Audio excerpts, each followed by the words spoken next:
గుర్తించిన కూటమి ప్రభుత్వం.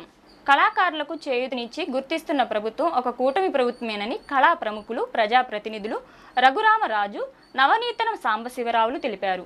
ఆంధ్రప్రదేశ్ రాష్ట్ర ప్రభుత్వం సహకారంతో సొసైటీ ఫర్ వైబ్రెంట్ విజయవాడ సారథ్యంలో world biggest festival carnival Vijayawada ఉత్సవ్కి రోజురోజుకి ప్రజల్లో పెరుగుతున్న ప్రజాదరణ చూసి కళాకారులు ఆనందం వ్యక్తం చేశారు.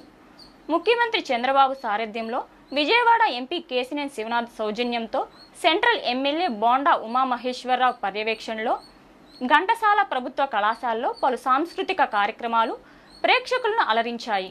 నగరంలో దసరా నవరాత్రుల సందర్భంగా 9వ రోజు మంగళవారం నాడు ఘంటసాల ప్రభుత్వ కళాశాల వేదికపై పలు సాంస్కృతిక కార్యక్రమాలు నిర్వహించారు. ఈ సందర్భంగా కూచిపూడి, సంగీత కచేరీ, మ్యాజిక్ షో, తోలుబొమ్మలాట, నాటక ప్రదర్శించిన కళాకారులకు చిరు సత్కార కార్యక్రమం నిర్వహించారు. ఈ సందర్భంగా కళావేదికపై రఘురామరాజు, నవనీతం సాంబశివరావు, దాసరి జయరాజ్, నాగేంద్ర సింగ్, మోహర్, సిహెచ్ అజిత్ కుమార్, రఘునాథులు విచ్చేసి కళాకారులను సత్కరించారు.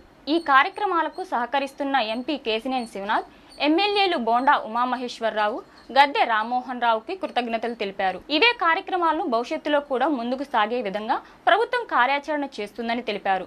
కళాకారులను ప్రజలు ఆదరించాలని, వాళ్లకు మనస్ఫూర్తిగా చప్పట్లు కొడితే అవే వాళ్లకు ఆశీర్వచనాలు అని తెలిపారు.